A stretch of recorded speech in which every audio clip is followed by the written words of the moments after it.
Jewels of Gwahlur by Robert Howard. Recording by Phil Chenevert. Chapter 1. Paths of Intrigue.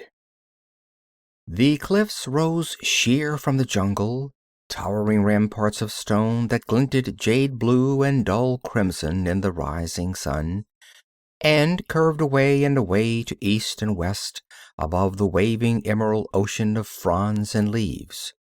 It looked insurmountable, that giant palisade with its sheer curtains of solid rock in which bits of quartz winked dazzlingly in the sunlight.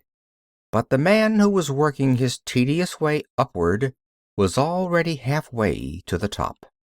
He came of a race of hillmen accustomed to scaling forbidden crags, and he was a man of unusual strength and agility. His only garment was a pair of short red silk breeks, and his sandals were slung to his back out of the way, as were his sword and dagger. The man was powerfully built, supple as a panther. His skin was bronzed by the sun, his square-cut black mane confined by a silver band about his temples. His iron muscles, quick eye, and sure feet served him well here, for it was a climb to test these qualities to the utmost. 150 feet below him waved the jungle. An equal distance above him the rim of the cliffs was etched against the morning sky. He labored like one driven by the necessity of haste, yet he was forced to move at a snail's pace, clinging like a fly on a wall. His groping hands and feet found niches and knobs, precarious holes at best, and sometimes he virtually hung by his fingernails. Yet upward he went, clawing, squirming, fighting for every foot.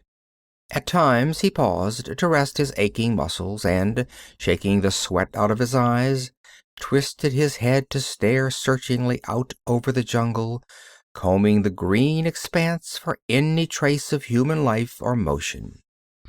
Now the summit was not far above him, and he observed, only a few feet above his head, a break in the sheer stone of the cliff.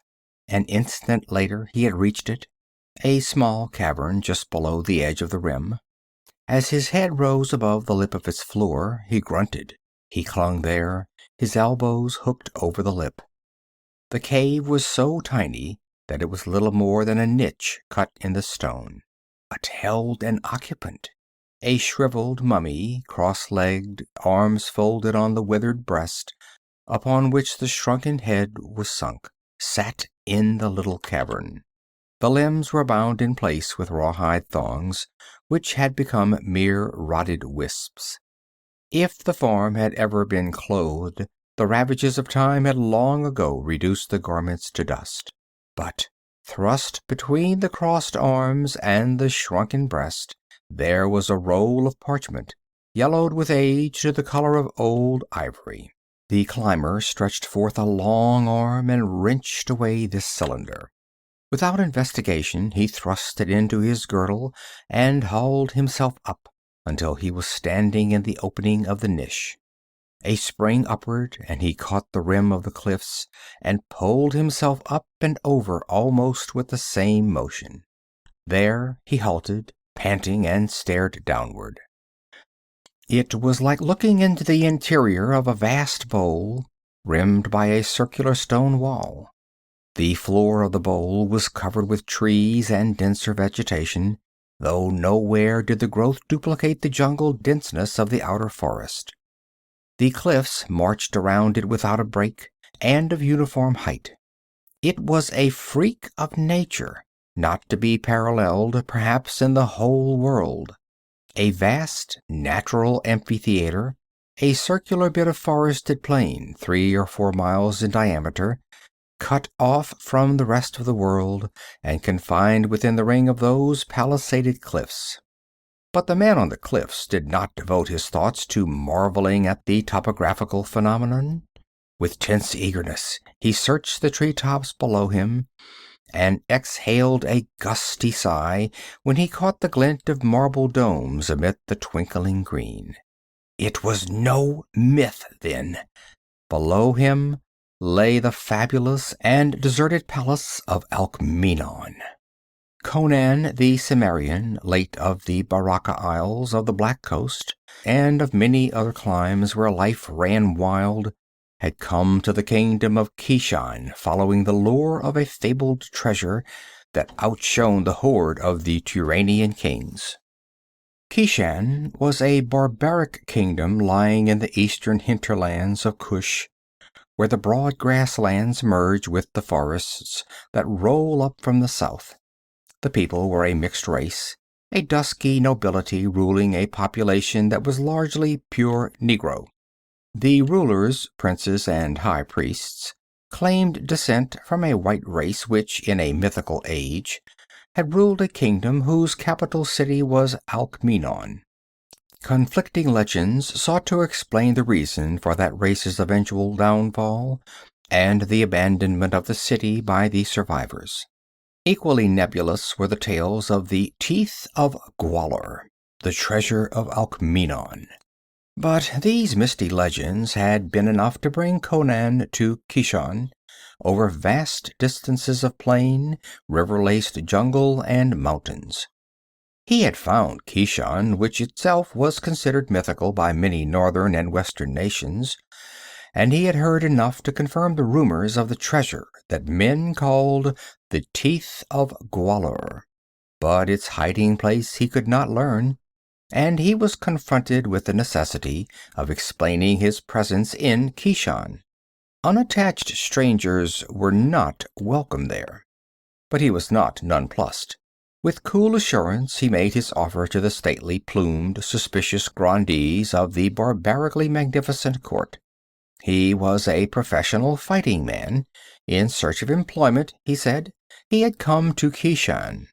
For a price, he would train the armies of Keshan and lead them against Punt, their hereditary enemy, whose recent successes in the field had aroused the fury of Keshan's irascible king. This proposition was not so audacious as it might seem. Conan's fame had preceded him, even into distant Keshan. His exploits as a chief of the Black Corsairs, those wolves of the southern coasts, had made his name known, admired, and feared throughout the Black Kingdoms. He did not refuse tests devised by the dusky lords. Skirmishes along the borders were incessant, affording the Cimmerian plenty of opportunities to demonstrate his ability at hand-to-hand fighting. His reckless ferocity impressed the lords of Keshan, already aware of his reputation as a leader of men, and the prospects seemed favorable.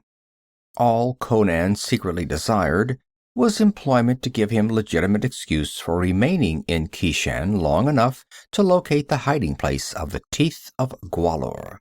Then there came an interruption. Thutmekri came to Keshan at the head of an embassy from Zimbabwe.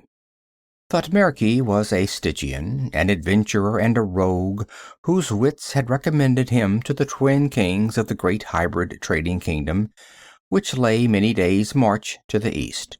He and the Cimmerian knew each other of old, and without love.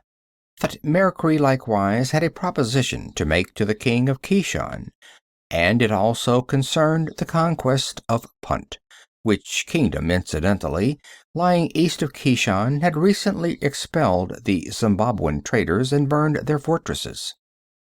His offer outweighed even the prestige of Conan. He pledged himself to invade Punt from the east with a host of black spearmen, Shemitish archers, and mercenary swordsmen, and to aid the king of Keshan to annex the hostile kingdom. The benevolent kings of Zimbabwe desired only a monopoly of the trade of Keshan and her tributaries, and as a pledge of good faith, some of the Teeth of Gwahlur. These would be put to no base usage. Thutmekri hastened to explain to the suspicious chieftains. They would be placed in the temple of Zimbabwe, beside the squat gold idols of Dagon and Derkito, sacred guests in the holy shrine of the kingdom, to seal the covenant between Keshan and Zimbabwe. This statement brought a savage grin to Conan's hard lips. The Cimmerian made no attempt to match wits and intrigue with Thutmekri and his Shemitish partner Zargeba. He knew that if Thutmekri won his point, he would insist on the instant banishment of his rival. There was but one thing for Conan to do: find the jewels before the king of Keshan made up his mind, and flee with them. But by this time he was certain that they were not hidden in Keshia, the royal city, which was a swarm of thatched huts crowding about a mud wall that enclosed the palace of stone and mud and bamboo. While he fumed with nervous impatience, the high priest Gorulga announced that before any decision could be reached, the will of the gods must be ascertained concerning the proposed alliance with Zimbabwe and the pledge of objects long held holy and inviolate. The oracle of Alkmeenon must be consulted. This was an awesome thing, and it caused tongues to wag excitedly in palace and beehive hut. Not for a century had the priests visited the silent city.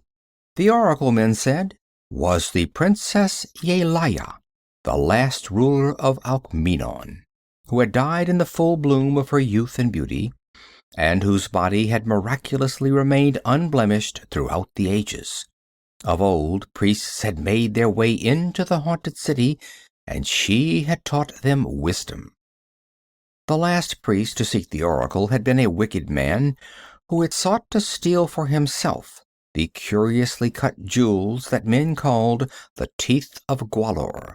But some doom had come upon him in the deserted place from which his acolytes, fleeing, had told tales of horror that had for 100 years frightened the priests from the city and the oracle. But Gorulga, the present high priest, as one confident in his knowledge of his own integrity, announced that he would go with a handful of followers to revive the ancient custom. And in the excitement tongues buzzed indiscreetly, and Conan caught the clue for which he had sought for weeks: the overheard whisper of a lesser priest that sent the Cimmerians stealing out of Keshia the night before the dawn when the priests were to start.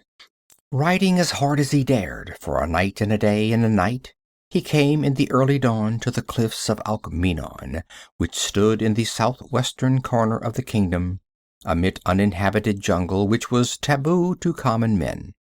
None but the priests dared approach the haunted vale within a distance of many miles, and not even a priest had entered Alkmeenon for 100 years. No man had ever climbed these cliffs, legend said, and none but the priests knew the secret entrance into the valley. Conan did not waste time looking for it. Steeps that balked these people, horsemen and dwellers of plain and level forest, were not impossible for a man born in the rugged hills of Cimmeria. Now, on the summit of the cliffs, he looked down into the circular valley and wondered what plague, war, or superstition had driven the members of that ancient race forth from their stronghold to mingle with and be absorbed by the tribes that hemmed them in. This valley had been their citadel. There the palace stood, and there only the royal family and their court dwelt. The real city stood outside the cliffs. Those waving masses of green jungle vegetation hid its ruins. But the domes that glistened in the leaves below him were the unbroken pinnacles of the royal palace of Alkmeenon, which had defied the corroding ages. Swinging a leg over the rim, he went down swiftly. The inner side of the cliffs was more broken, not quite so sheer. In less than half the time it had taken him to ascend the outer side, he dropped to the swarded valley floor. With one hand on his sword, he looked alertly about him. There was no reason to suppose men lied when they said that Alkmeenon was empty and deserted, haunted only by the ghosts of the dead past. But it was Conan's nature to be suspicious and wary. The silence was primordial. Not even a leaf quivered on a branch. When he bent to peer under the trees, he saw nothing but the marching rows of trunks, receding and receding into the blue gloom of the deep woods. Nevertheless, he went warily, sword in hand, his restless eyes combing the shadows from side to side, his springy tread making no sound on the sward. All about him he saw signs of an ancient civilization. Marble fountains, voiceless and crumbling, stood in circles of slender trees, whose patterns were too symmetrical to have been a chance of nature. Forest growth and underbrush had invaded the evenly planned groves, but their outlines were still visible. Broad pavements ran away under the trees, broken and with grass growing through the wide cracks. He glimpsed walls with ornamented copings, lattices of carven stone that might once have served as the walls of pleasure pavilions. Ahead of him, through the trees, the domes gleamed, and the bulk of the structure supporting them became more apparent as he advanced. Presently, pushing through a screen of vine-tangled branches, he came into a comparatively open space, where the trees straggled, unencumbered by undergrowth, and saw before him the wide, pillared portico of the palace. As he mounted the broad marble steps, he noted that the building was in far better state of preservation than the lesser structures he had glimpsed. The thick walls and massive pillars seemed too powerful to crumble before the assault of time and the elements. The same enchanted quiet brooded over all. The cat-like pad of his sandaled feet seemed startlingly loud in the stillness. Somewhere in this palace lay the effigy or image which had, in times past, served as oracle for the priests of Keshan. And somewhere in the palace, unless that indiscreet priest had babbled a lie, was hidden the treasure of the forgotten kings of Alkmeenon. Conan passed into a broad, lofty hall lined with tall columns, between which arches gaped, their door long rotted away.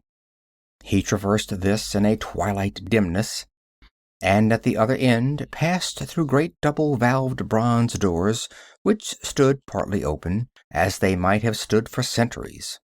He emerged into a vast domed chamber, which must have served as audience hall for the kings of Alkmeenon. It was octagonal in shape, and the great dome, up to which the lofty ceiling curved obviously, was cunningly pierced, for the chamber was much better lighted than the hall which led to it. At the further side of the great room there rose a dais, with broad lapis lazuli steps leading up to it, and on that dais there stood a massive chair with ornate arms and a high back, which once doubtless supported a cloth of gold canopy. Conan grunted explosively, and his eyes lit. The golden throne of Alkmeenon, named in immemorial legendry. He weighed it with a practiced eye. It represented a fortune in itself, if he were but able to bear it away. Its richness fired his imagination concerning the treasure itself, and made him burn with eagerness. His fingers itched to plunge among the gems he had heard described by storytellers in the market squares of Kashia, who repeated the tales handed down from mouth to mouth through the centuries. Jewels not to be duplicated in the world, rubies, emeralds, diamonds, bloodstones, opals, sapphires, the loot of the ancient world. He had expected to find the oracle effigy seated on the throne, but since it was not, it was probably placed in some other part of the palace, if indeed such a thing really existed. But since he had turned his face toward Keshan, so many myths had proved to be realities that he did not doubt that he would find some kind of image or god. Behind the throne there was a narrow, arched doorway, which doubtless had been masked by hangings in the days of Alkmeenon's life. He glanced through it, and saw that it led into an alcove, empty, and with a narrow corridor leading off from it at right angles. Turning away from it, he spied another arch to the left of the dais, and it, unlike the others, was furnished with a door. Nor was it any common door. The portal was of the same rich metal as the throne, and carved with many curious arabesques. At his touch, it swung open so readily that its hinges might recently have been oiled. Inside, he halted, staring. He was in a square chamber of no great dimensions, whose marble walls rose to an ornate ceiling inlaid with gold. Gold friezes ran about the base and the top of the walls, and there was no door other than the one through which he had entered. But he noted these details mechanically. His whole attention was centered on the shape which lay on an ivory dais before him. He had expected an image, probably carved with the skill of a forgotten art. But no art could mimic the perfection of the figure that lay before him. It was no effigy of stone or metal or ivory. It was the actual body of a woman, and by what dark art the ancients had preserved that form unblemished for so many ages, Conan could not even guess. The very garments she wore were intact, and Conan scowled at that, a vague uneasiness stirring at the back of his mind. The arts that preserved the body should not have affected the garments. Yet there they were, gold breastplate set with concentric circles of small gems, gilded sandals, and a short silken skirt upheld by a jeweled girdle. Neither cloth nor metal showed any sign of decay. Yelaya was coldly beautiful, even in death. Her body was like alabaster, slender yet voluptuous. A great crimson jewel gleamed against the darkly piled foam of her hair. Conan stood frowning down at her, and then tapped the dais with his sword. Possibilities of a hollow containing the treasure occurred to him, but the dais rang solid. He turned and paced the chamber in some indecision. Where should he search first in the limited time at his disposal? The priest he had overheard babbling to a courtesan had said the treasure was hidden in the palace, but that included a space of considerable vastness. He wondered if he should hide himself until the priests had come and gone, and then renew the search. But there was a strong chance that they might take the jewels with them when they returned to Keshan, for he was convinced that Thutmekri had corrupted Gorulga. Conan could predict Thutmekri's plans from his knowledge of the man. He knew that it had been Thutmekri who had proposed the conquest of Punt to the kings of Zimbabwe, which conquest was but one move toward their real goal, the capture of the Teeth of Gwahlur. Those wary kings would demand proof that the treasure really existed before they made any move. The jewels Thutmekri asked as a pledge would furnish that proof. With positive evidence of the treasure's reality, the kings of Zimbabwe would move. Punt would be invaded simultaneously from the east and the west. But the Zimbabweans would see to it that the Keshani did most of the fighting, and then, when both Punt and Keshan were exhausted from the struggle, the Zimbabweans would crush both races, loot Keshan, and take the treasure by force, if they had to destroy every building and torture every living human in the kingdom. But there was always another possibility. If Thutmekri could get his hands on the hoard, it would be characteristic of the man to cheat his employers, steal the jewels for himself, and decamp, leaving the Zimbabwean emissaries holding the sack. Conan believed that this consulting of the oracle was but a ruse to persuade the king of Keshan to accede to Thutmekri's wishes, for he never for a moment doubted that Gorulga was as subtle and devious as all the rest mixed up in this grand swindle. Conan had not approached the high priest himself, because in the game of bribery he would have no chance against Thutmekri, and to attempt it would be to play directly into the Stygian's hands. Gorulga could denounce the Cimmerian to the people, establish a reputation for integrity, and rid Thutmekri of his rival at one stroke. He wondered how Thutmekri had corrupted the high priest, and just what could be offered as a bribe to a man who had the greatest treasure in the world under his fingers.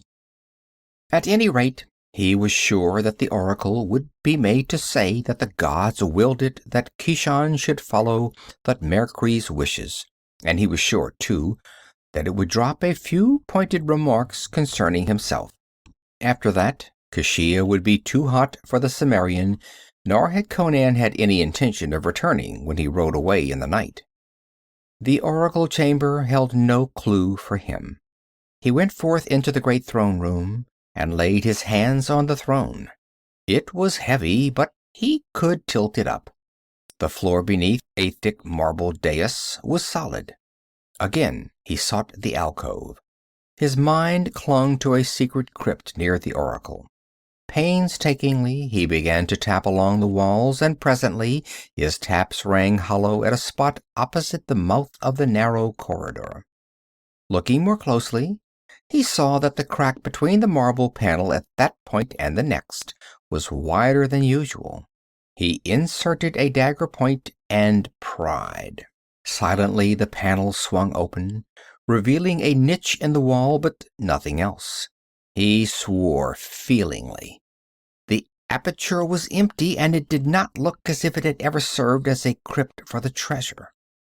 Leaning into the niche, he saw a system of tiny holes in the wall, about on a level with a man's mouth. He peered through and grunted understandingly. That was the wall that formed the partition between the alcove and the oracle chamber. Those holes had not been visible in the chamber. Conan grinned. This explained the mystery of the oracle, but it was a bit cruder than he had expected. Gorulga would plant either himself or some trusted minion in that niche to talk through the holes, and the credulous acolytes would accept it as the veritable voice of Yelaya. Remembering something, the Cimmerian drew forth the roll of parchment he had taken from the mummy, and unrolled it carefully, as it seemed ready to fall to pieces with age. He scowled over the dim characters with which it was covered. In his roaming about the world, the giant adventurer had picked up a wide smattering of knowledge, particularly including the speaking and reading of many alien tongues. Many a sheltered scholar would have been astonished at the Cimmerian's linguistic abilities, for he had experienced many adventures where knowledge of a strange language had meant the difference between life and death. These characters were puzzling, at once familiar and unintelligible, and presently he discovered the reason. They were the characters of archaic Pelishtim, which possessed many points of difference from the modern script with which he was familiar, and which 3 centuries ago had been modified by conquest by a nomad tribe. This older, purer script baffled him. He made out a recurrent phrase, however, which he recognized as a proper name. Bit-Yakin. He gathered that it was the name of the writer. Scowling, his lips unconsciously moving as he struggled with the task, he blundered through the manuscript, finding much of it untranslatable and most of the rest of it obscure. He gathered that the writer, the mysterious Bit-Yakin, had come from afar with his servants and entered the valley of Alkmeenon. Much that followed was meaningless, interspersed as it was with unfamiliar phrases and characters. Such as he could translate seemed to indicate the passing of a very long period of time. The name of Yelaya was repeated frequently, and toward the last part of the manuscript it became apparent that Bit-Yakin knew that death was upon him. With a slight start, Conan realized that the mummy in the cavern must be the remains of the writer of the manuscript, the mysterious Pelishtim Bit-Yakin. The man had died as he had prophesied, and his servants, obviously, had placed him in that open crypt, high up on the cliffs, according to his instructions before his death. It was strange that Bit-Yakin was not mentioned in any of the legends of Alkmeenon. Obviously, he had come to the valley after it had been deserted by the original inhabitants. The manuscript indicated as much. But it seemed peculiar that the priests who came in the old days to consult the oracle had not seen the man or his servants. Conan felt sure that the mummy and this parchment were more than 100 years old. Bit-Yakin had dwelt in the valley when the priests came of old to bow before dead Yelaya. Yet concerning him the legends were silent, telling only of a deserted city haunted only by the dead. Why had the man dwelt in this desolate spot? And to what unknown destination had his servants departed after disposing of their master's corpse? Conan shrugged his shoulders and thrust the parchment back into his girdle. He started violently, the skin on the backs of his hands tingling. Startlingly, shockingly, in the slumberous stillness, there had boomed the deep, strident clangor of a great gong. He wheeled, crouching like a great cat, sword in hand, glaring down the narrow corridor from which the sound had seemed to come. Had the priests of Kashia arrived? This was improbable, he knew. They would not have had time to reach the valley. But that gong was indisputable evidence of human presence. Conan was basically a direct actionist. Such subtlety as he possessed had been acquired through contact with the more devious races. When taken off guard by some unexpected occurrence, he reverted instinctively to type. So now, instead of hiding or slipping away in the opposite direction as the average man might have done, he ran straight down the corridor in the direction of the sound. His sandals made no more noise than the pads of a panther would have made. His eyes were slits, his lips unconsciously a snarl. Panic had momentarily touched his soul at the shock of that unexpected reverberation, and the red rage of the primitive that is awakened by the threat of peril always lurked close to the surface of the Cimmerian. He emerged presently from the winding corridor into a small open court. Something glinting in the sun caught his eye. It was the gong, a great gold disc, hanging from a gold arm extending from the crumbling wall. A brass mallet lay near, but there was no sound or sight of humanity. The surrounding arches gaped emptily. Conan crouched inside the doorway for what seemed a long time. There was no sound or movement throughout the great palace. His patience exhausted at last, he glided around the curve of the court, peered into the arches, ready to leap either way like a flash of light, or to strike right or left as a cobra strikes. He reached the gong, stared into the arch nearest it. He saw only a dim chamber, littered with the debris of decay. Beneath the gong, the polished marble flags showed no footprints, but there was a scent in the air, a faintly fetid odor he could not classify. His nostrils dilated like those of a wild beast as he sought in vain to identify it. He turned toward the arch. With appalling suddenness, the seemingly solid flags splintered and gave way under his feet. Even as he fell, he spread wide his arms and caught the edges of the aperture that gaped beneath him.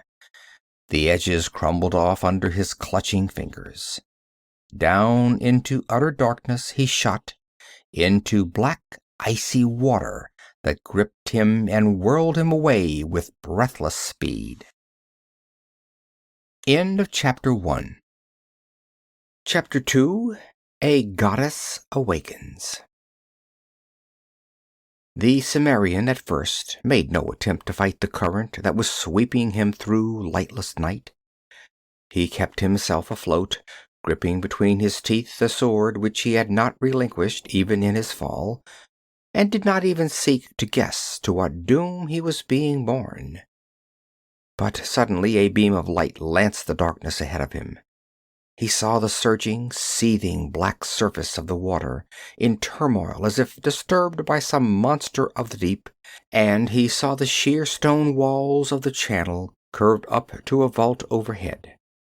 On each side ran a narrow ledge just below the arching roof, but they were far out of his reach.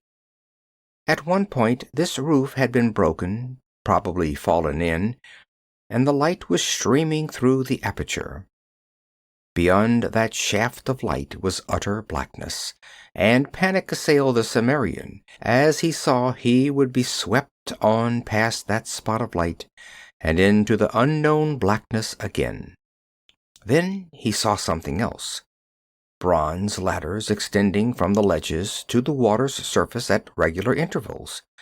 And there was one just ahead of him. Instantly he struck out for it, fighting the current that would have held him in the middle of the stream. It dragged at him with tangible, animate, slimy hands, but he buffeted the rushing surge with the strength of desperation, and now drew closer and closer inshore, fighting furiously for every inch.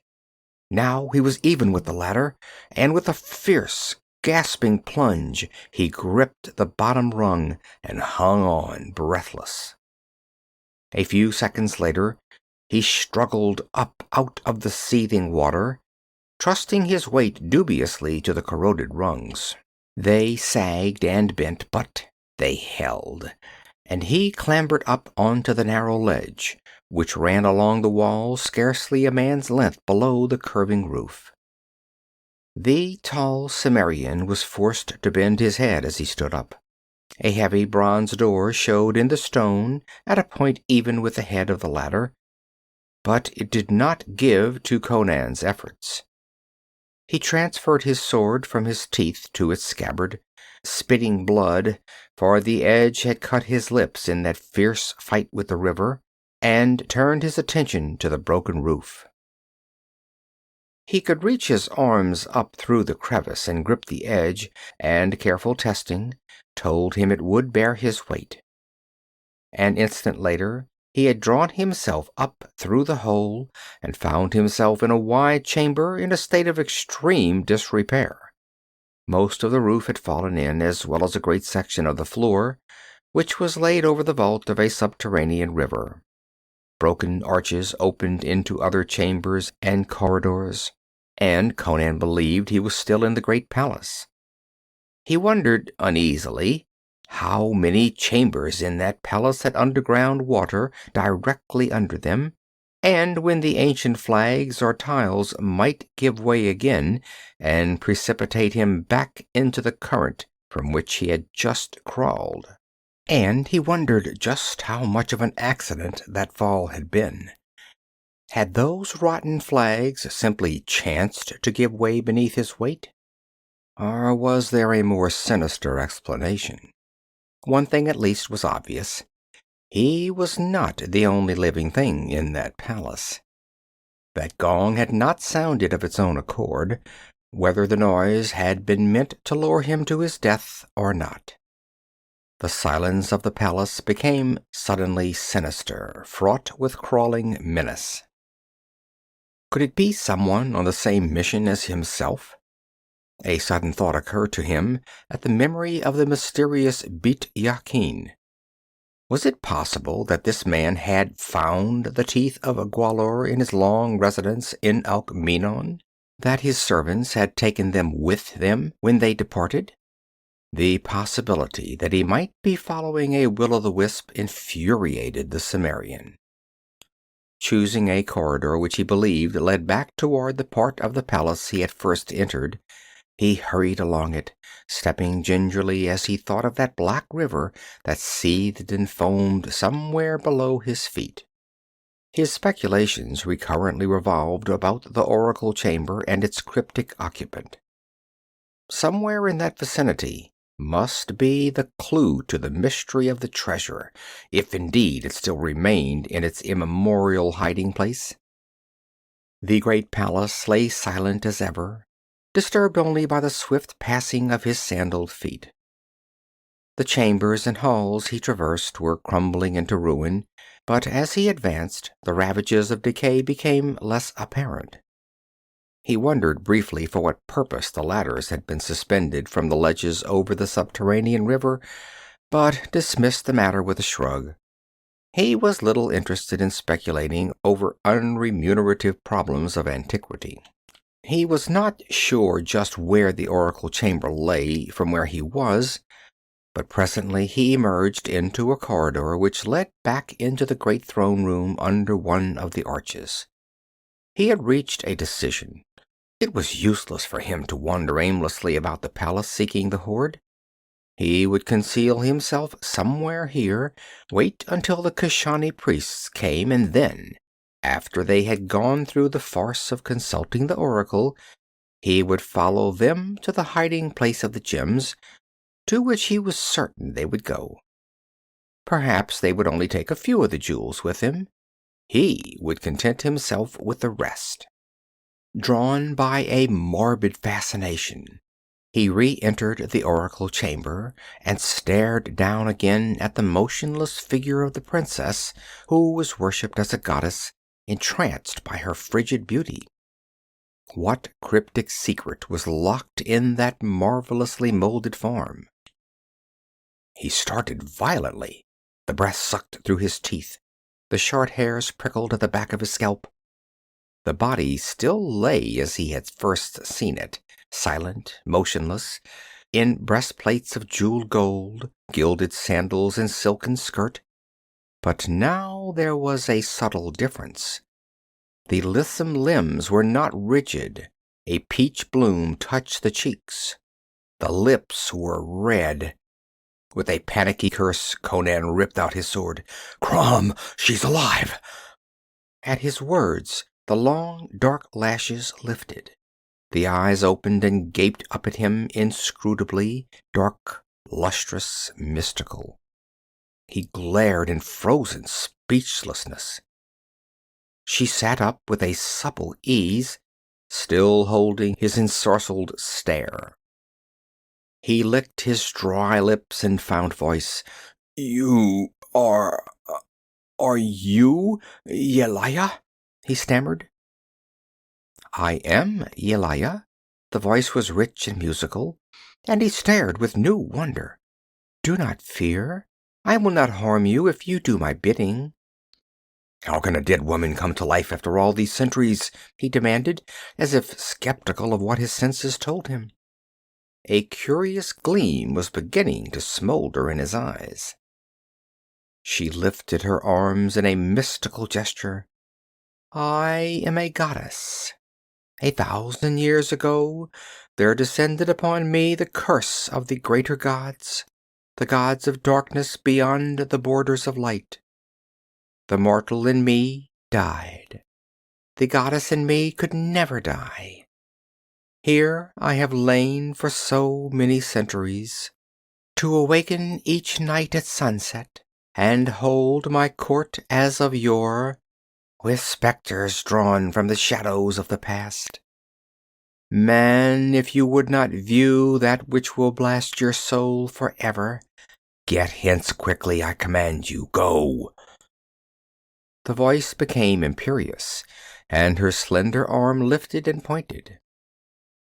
Conan, his eyes burning slits, slowly sheathed his sword, but he did not obey her order. He stepped closer, as if impelled by a powerful fascination. Without the slightest warning, he grabbed her up in a bear-like grasp. She screamed a very ungoddess-like scream, and there was a sound of ripping silk, as with one ruthless wrench he tore off her skirt. "Goddess! Ha!" His bark was full of angry contempt. He ignored the frantic writhings of his captive. "I thought it was strange that a princess of Alkmeenon would speak with a Corinthian accent. As soon as I gathered my wits, I knew I'd seen you somewhere. You're Muriela, Zargheba's Corinthian dancing girl. This crescent-shaped birthmark on your hip proves it. I saw it once when Zargheba was whipping you. Goddess! Bah!" He smacked the betraying hip contemptuously and resoundingly with his open hand, and the girl yelped piteously. All her imperiousness had gone out of her. She was no longer a mystical figure of antiquity, but a terrified and humiliated dancing girl, such as can be bought at almost any Shemitish marketplace. She lifted up her voice and wept unashamedly. Her captor glared down at her with angry triumph. Goddess! Ha! So you were one of the veiled women Zargheba brought to Kashia with him. Did you think you could fool me, you little idiot? A year ago I saw you in Akbitana with that swine Zargheba, and I don't forget faces, or women's figures. I think I'll... Squirming about in his grasp, she threw her slender arms about his massive neck in an abandon of terror. Tears coursed down her cheeks, and her sobs quivered with a note of hysteria. "Oh, please don't hurt me. Don't. I had to do it. Zargheba brought me here to act as the oracle." "Why, you sacrilegious little hussy," rumbled Conan. "Do you not fear the gods? Crom, is there no honesty anywhere?" "Oh, please," she begged, quivering with abject fright. "I couldn't disobey Zargheba. Oh, what shall I do? I shall be cursed by these heathen gods." "What do you think the priests will do to you if they find out you're an impostor?" he demanded. At the thought, her legs refused to support her, and she collapsed in a shuddering heap, clasping Conan's knees and mingling incoherent pleas for mercy and protection with piteous protestations of her innocence of any malign intention. It was a vivid change from her pose as the ancient princess, but not surprising. The fear that had nerved her then was now her undoing.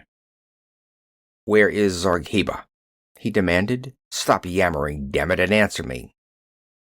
"Outside the palace," she whimpered, "watching for the priests." "How many men with him?"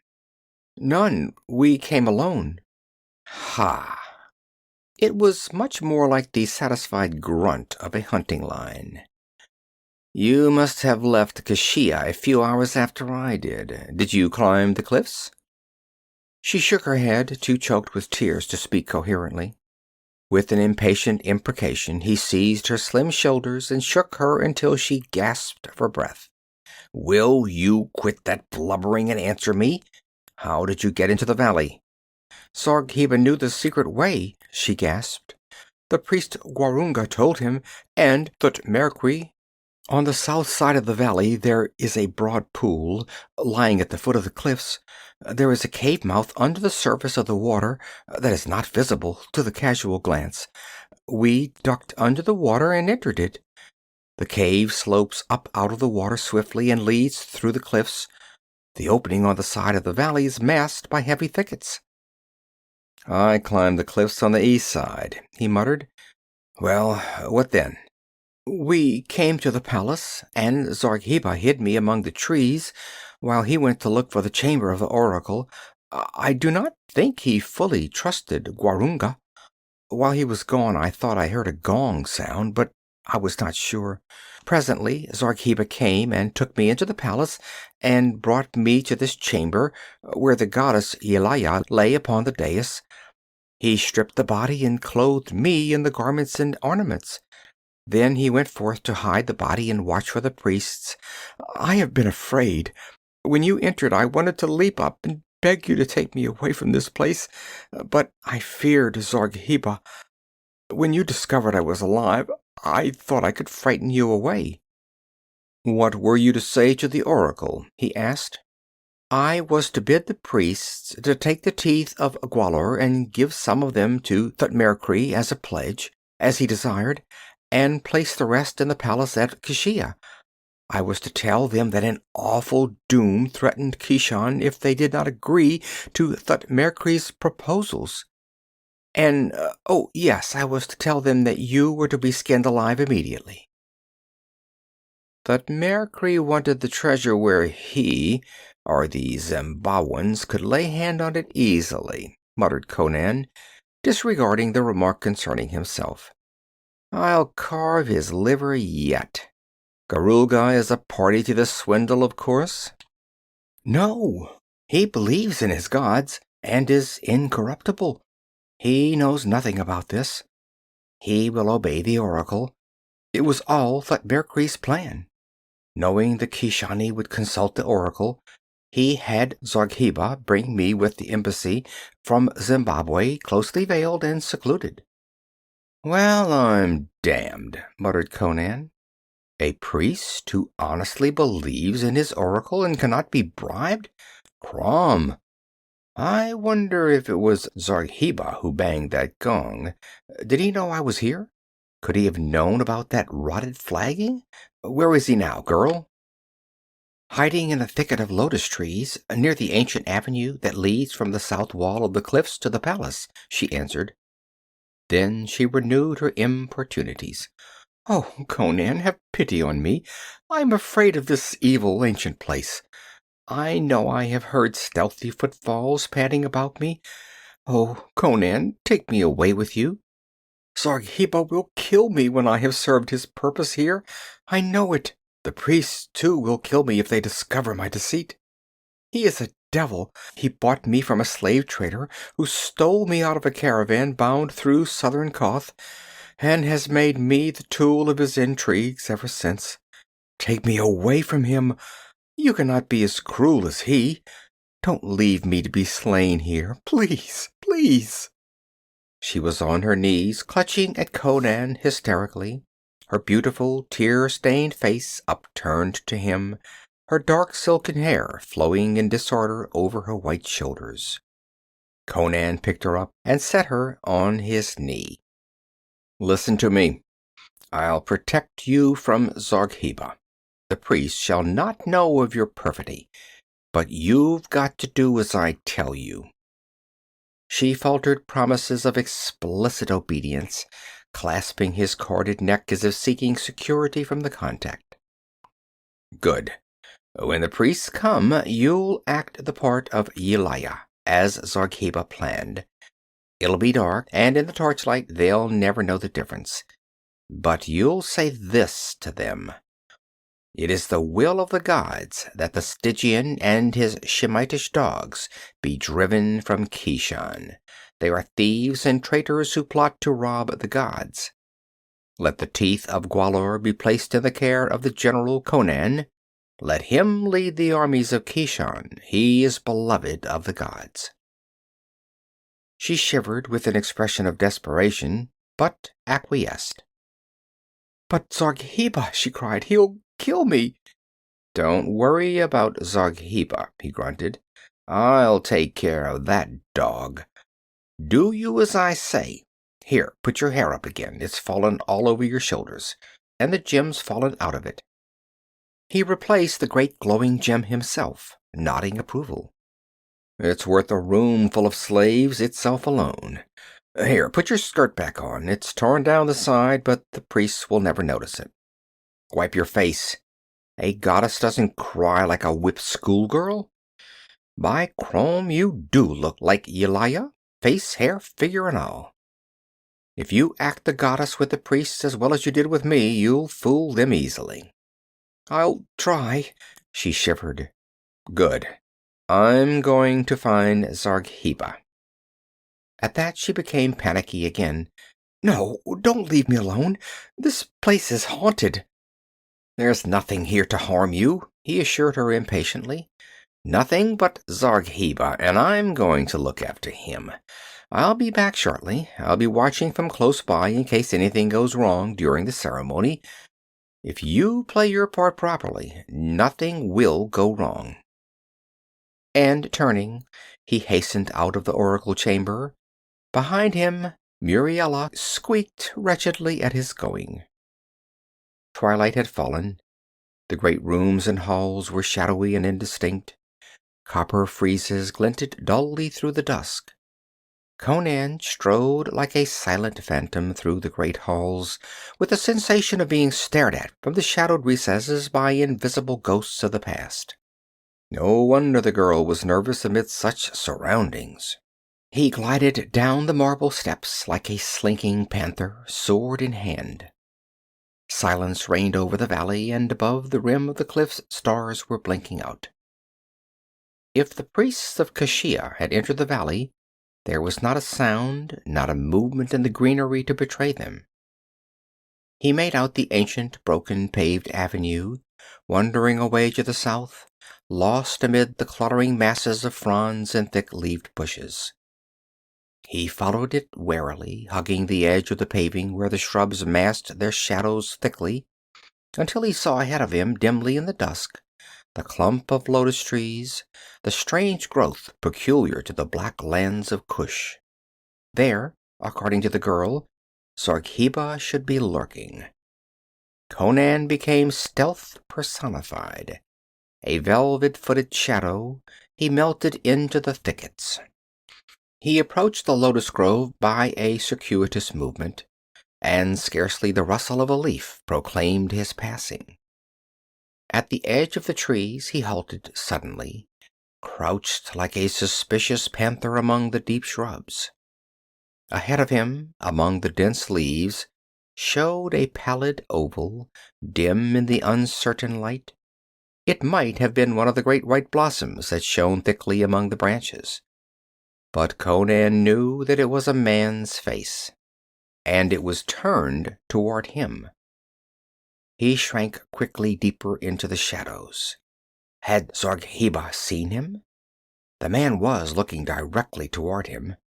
Seconds passed. That dim face had not moved. Conan could make out the dark tuft below that was the short black beard. And suddenly Conan was aware of something unnatural. Zargheba, he knew, was not a tall man. Standing erect, his head would scarcely top the Cimmerian's shoulder, yet that face was on a level with Conan's own. Was the man standing on something? Conan bent and peered toward the ground below the spot where the face showed, but his vision was blocked by undergrowth and the thick boles of the trees. But he saw something else, and he stiffened. Through a slot in the underbrush, he glimpsed the stem of the tree under which, apparently, Zargheba was standing. The face was directly in line with that tree. He should have seen below that face not the tree trunk, but Zargheba's body. But there was no body there. Suddenly tenser than a tiger who stalks his prey, Conan glided deeper into the thicket, and a moment later drew aside a leafy branch and glared at the face that had not moved. Nor would it ever move again of its own volition. He looked at Zargheba's severed head, suspended from the branch of the tree by its own long black hair. End of Chapter 2. Chapter 3. The Return of the Oracle. Conan wheeled supplely, sweeping the shadows with a fiercely questing stare. There was no sign of the murdered man's body. Only yonder the tall, lush grass was trampled and broken down, and the sward was dabbled darkly and wetly. Conan stood scarcely breathing as he strained his ears into the silence. The trees and bushes with their great pallid blossoms stood dark, still, and sinister, etched against the deepening dusk. Primitive fears whispered at the back of Conan's mind. Was this the work of the priests of Keshan? If so, where were they? Was it Zargheba, after all, who had struck the gong? Again there rose the memory of Bit-Yakin and his mysterious servants. Bit-Yakin was dead, shriveled to a hulk of wrinkled leather and bound in his hollowed crypt to greet the rising sun forever. But the servants of Bit-Yakin were unaccounted for. There was no proof they had ever left the valley. Conan thought of the girl, Muriela, alone and unguarded in that great shadowy palace. He wheeled and ran back down the shadowed avenue, and he ran as a suspicious panther runs, poised even in full stride to whirl right or left and strike death blows. The palace loomed through the trees, and he saw something else, the glow of fire reflecting redly from the polished marble. He melted into the bushes that lined the broken street, glided through the dense growth and reached the edge of the open space before the portico. Voices reached him. Torches bobbed and their flare shone on glossy ebon shoulders. The priests of Keshan had come. They had not advanced up the wide overgrown avenue as Zargheba had expected them to do. Obviously there was more than one secret way into the valley of Alkmeenon.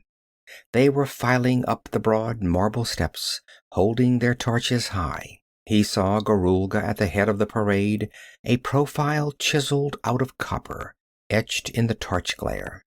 The rest were acolytes, giant black men from whose skins the torches struck highlights.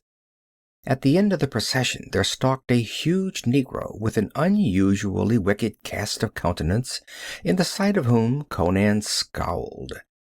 That was Gwahlur, whom Muriela had named as the man who had revealed the secret of the pool entrance to Zargheba. Conan wondered how deeply the man was in the intrigues of the Stygian. He hurried toward the portico, circling the open space to keep in the fringing shadows. They left no one to guard the entrance. The torches streamed steadily down the long, dark hall.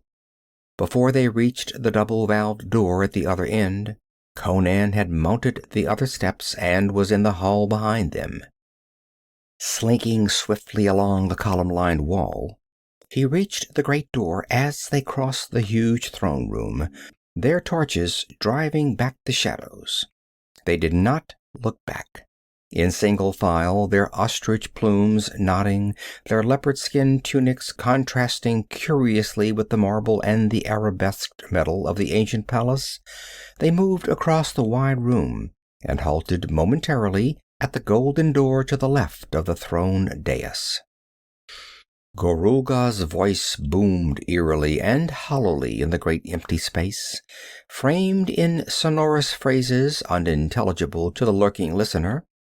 Then the high priest thrust open the golden door and entered, bowing repeatedly from his waist, and behind him the torches sank and rose, showering flakes of flame as the worshippers imitated their master. The gold door closed behind them, shutting out sound and sight, and Conan darted across the throne chamber and into the alcove behind the throne. He made less sound than a wind blowing across the chamber. Tiny beams of light streamed through the apertures in the wall as he pried open the secret panel. Gliding into the niche, he peered through. Muriela sat upright on the dais, her arms folded, her head leaning back against the wall, within a few inches of his eyes. The delicate perfume of her foamy hair was in his nostrils. He could not see her face, of course, but her attitude was as if she gazed tranquilly into some far gulf of space, over and beyond the shaven heads of the black giants who knelt before her. Conan grinned with appreciation. The little slut's an actress, he told himself. He knew she was shriveling with terror, but she showed no sign. In the uncertain flare of the torches, she looked exactly like the goddess he had seen lying on that same dais, if one could imagine that goddess imbued with vibrant life. Gorulga was booming forth some kind of a chant in an accent unfamiliar to Conan, and which was probably some invocation in the ancient tongue of Alkmeenon, handed down from generation to generation of high priests. It seemed interminable. Conan grew restless. The longer the thing lasted, the more terrific would be the strain on Muriela. If she snapped, he hitched his sword and dagger forward. He could not see the little trollop tortured and slain by these men. But the chant, deep, low-pitched, and indescribably ominous, came to a conclusion at last, and a shouted acclaim from the acolytes marked its period. Lifting his head and raising his arms toward the silent form on the dais, Gorulga cried in the deep, rich resonance that was the natural attribute of the Keshani priest. O great goddess, dweller with the Great One of Darkness, let thy heart be melted, thy lips opened for the ears of thy slave, whose head is in the dust beneath thy feet. Speak, great goddess of the Holy Valley. Thou knowest the paths before us. The darkness that vexes us is as the light of the midday sun to thee. Shed the radiance of thy wisdom on the paths of thy servants. Tell us, O mouthpiece of the gods, what is their will concerning Thutmekri the Stygian? The high-piled, burnished mass of hair that caught the torchlight in dull bronze gleams quivered slightly. A gusty sigh rose from the blacks, half in awe, half in fear. Muriela's voice came plainly to Conan's ears in the breathless silence, and it seemed cold, detached, impersonal, though the Cimmerian winced at the Corinthian accent. It is the will of the gods that the Stygian and his Shemitish dogs be driven from Keshan. She was repeating his exact words. They are thieves and traitors who plot to rob the gods. Let the Teeth of Gwahlur be placed in the care of the General Conan. Let him lead the armies of Keshan. He is beloved of the gods. There was a quiver in her voice as she ended, and Conan began to sweat, believing she was on the point of an hysterical collapse. But the blacks did not notice any more than they identified the Corinthian accent of which they knew nothing. They smote their palms softly together, and a murmur of wonder and awe rose from them. Gorulga's eyes glittered fanatically in the torchlight. "Yelaya has spoken!" he cried in an exalted voice. "It is the will of the gods. Long ago, in the days of our ancestors, they were made taboo and hidden at the command of the gods, who wrenched them from the awful jaws of Gwahlur, the King of Darkness, in the birth of the world. At the command of the gods, the Teeth of Gwahlur were hidden.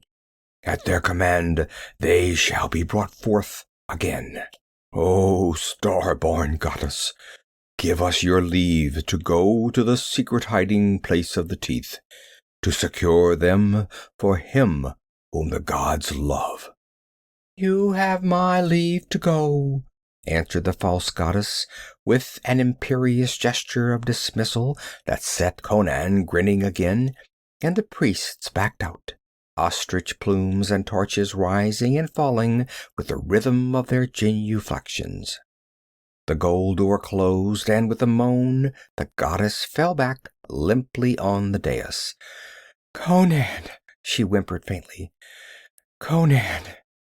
"Shh!" he hissed through the apertures, and turning, glided from the niche and closed the panel. A glimpse past the jamb of the carven door showed him the torches receding across the great throne room, but he was at the same time aware of a radiance that did not emanate from the torches. He was startled, but the solution presented itself instantly. An early moon had risen, and its light slanted through the pierced dome, which by some curious workmanship intensified the light. The shining dome of Alkmeenon was no fable, then. Perhaps its interior was of the curious whitely flaming crystal found only in the hills of the Black Countries. The light flooded the throne room and seeped into the chambers immediately adjoining. But as Conan made toward the door that led into the throne room, he was brought around suddenly by a noise that seemed to emanate from the passage that led off into the alcove. He crouched at the mouth, staring into it, remembering the clangor of the gong that had echoed from it to lure him into a snare. The light from the dome filtered only a little way into that narrow corridor, and showed him only empty space. Yet He could have sworn that he had heard the furtive pad of a foot somewhere down it. While he hesitated, he was electrified by a woman's strangled cry from behind him. Bounding through the door behind the throne, he saw an unexpected spectacle in the crystal light. The torches of the priest had vanished from the great hall outside, but one priest was still in the palace, Gwahlur. His wicked features were convulsed with fury, and he grasped the terrified Muriela by the throat, choking her efforts to scream and plead, shaking her brutally. "Traitress!" Between his thick red lips, his voice hissed like a cobra. "What games are you playing? Did not Zargheba tell you what to say? I thought Merkri told me. Are you betraying your master, or is he betraying his friends through you? Slut! I'll twist off your false head, but first I'll—" A widening of his captive's lovely eyes as she stared over his shoulder warned the huge black. He released her and wheeled just as Conan's sword lashed down. The impact of the stroke knocked him headlong backward to the marble floor, where he lay twitching, blood oozing from a ragged gash in his scalp. Conan started toward him to finish the job, for he knew that the priest's sudden movement had caused the blade to strike flat. But Muriela threw her arms convulsively about him. "I've done as you ordered," she gasped hysterically. "Take me away. Oh, please take me away." "We can't go yet," he grunted. "I want to follow the priests and see where they get the jewels. There may be more loot hidden there, but you can go with me. Where's the gem you wore in your hair?" "It must have fallen out on the dais," she stammered, feeling for it. I was so frightened. When the priest left me, I ran out to find you, and this big brute had stayed behind, and he grabbed me." "Well, go get it while I dispose of this carcass," he commanded. "Go on. That gem is worth a fortune itself." She hesitated, as if loath to return to that cryptic chamber. Then, as he grasped Gwahlur's girdle and dragged him into the alcove, she turned and entered the oracle room. Conan dumped the senseless black on the floor and lifted his sword. The Cimmerian had lived too long in the wild places of the world to have any illusions about mercy. The only safe enemy was a headless enemy. But before he could strike, a startling scream checked the lifted blade. It came from the oracle chamber. "Conan! Conan! She's come back!" The shriek ended in a gurgle and a scraping scuffle. With an oath, Conan dashed out of the alcove, across the throne dais, and into the oracle chamber almost before the sound had ceased. There he halted, glaring bewilderedly. To all appearances, Muriela lay placidly on the dais, eyes closed as in slumber. "What in thunder are you doing?" he demanded acidly. "Is this any time to be playing jokes?" His voice trailed away. His gaze ran along the ivory thigh molded in the close-fitting silk skirt.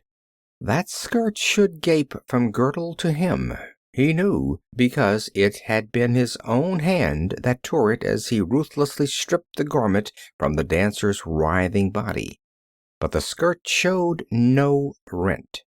A single stride brought him to the dais, and he laid his hand on the ivory body, snatched it away as if it had encountered hot iron instead of the cold immobility of death. "Crom!" he muttered, his eyes suddenly slits of balefire. "It's not Muriela. It's Yelaya." He understood now that frantic scream that had burst from Muriela's lips when she entered the chamber. The goddess had returned. The body had been stripped by Zargheba to furnish the accoutrements for the pretender, yet now it was clad in silk and jewels as Conan had first seen it. A peculiar prickling made itself manifest among the short hairs at the base of Conan's scalp. "Muriela!" he shouted suddenly, "Moriella, where the devil are you?" The walls threw back his voice mockingly. There was no entrance that he could see except the golden door, and none could have entered or departed through that without his knowledge. This much was indisputable. Yelaya had been replaced on the dais within the few minutes that had elapsed since Muriela had first left the chamber to be seized by Garunga. His ears were still tingling with the echoes of Muriela's scream, yet the Corinthian girl had vanished as if into thin air. There was but one explanation that offered itself to the Cimmerian, if he rejected the darker speculation that suggested the supernatural. Somewhere in the chamber there was a secret door, and even as the thought crossed his mind, he saw it. In what had seemed a curtain of solid marble, a thin perpendicular crack showed, and in the crack hung a wisp of silk. In an instant he was bending over it. That shred was from Moriella's torn skirt. The implication was unmistakable. It had been caught in the closing door and torn off, as she was borne through the opening by whatever grim beings were her captors.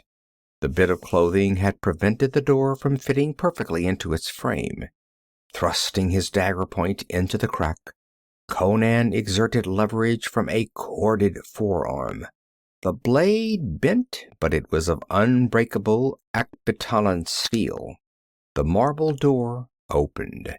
Conan's sword was lifted as he peered into the aperture beyond, but he saw no shape of menace. Light filtering into the oracle chamber revealed a short flight of steps cut out of marble. Pulling the door back to its fullest extent, he drove his dagger into a crack in the floor, propping it open. Then he went down the steps without hesitation. He saw nothing, heard nothing. A dozen steps down, the stair ended in a narrow corridor which ran straight away into the gloom. He halted suddenly, poised like a statue at the foot of the stair, staring at the paintings which frescoed the walls, half hidden in the dim light which filtered down from above. The art was unmistakably Pelishtim. He had seen frescoes of identical characteristics on the walls of Ascalon, but the scenes depicted had no connection with anything Pelishtim, except for one human figure, frequently recurrent, a lean, white-bearded old man whose racial characteristics were unmistakable. They seemed to represent various sections of the palace above. Several scenes showed a chamber he recognized as the oracle chamber, with the figure of Yelaya stretched upon the ivory dais and huge black men kneeling before it. And there were other figures too, figures that moved through the deserted palace, did the bidding of the Pelishtim, and dragged unnamable things out of the subterranean river. In a few seconds, Conan stood frozen. Hitherto unintelligible phrases in the parchment manuscript blazed in his brain with chilling clarity. The loose bits of the pattern clicked into place. The mystery of Bit-Yakin was a mystery no longer, nor the riddle of Bit-Yakin's servants. Conan turned and peered into the darkness, an icy finger crawling along his spine. Then he went along the corridor, cat-footed and without hesitation, moving deeper and deeper into the darkness as he drew farther away from the stair. The air hung heavy with the odor he had scented in the court of the gong. Now, in utter blackness, he heard a sound ahead of him, the shuffle of bare feet, or the swish of loose garments against stone, he could not tell which. But an instant later, his outstretched hand encountered a barrier which he identified as a massive door of carven metal. He pushed against it fruitlessly, and his sword point sought vainly for a crack. It fitted into the sill and jambs as if molded there. He exerted all his strength, his feet straining against the door, the veins knotting in his temples. It was useless. A charge of elephants would scarcely have shaken that titanic portal. As he leaned there, he caught a sound on the other side that his ears instantly identified. It was the creak of rusty iron, like a lever scraping in its slot. Instinctively, action followed recognition so spontaneously that sound, impulse, and action were practically simultaneous.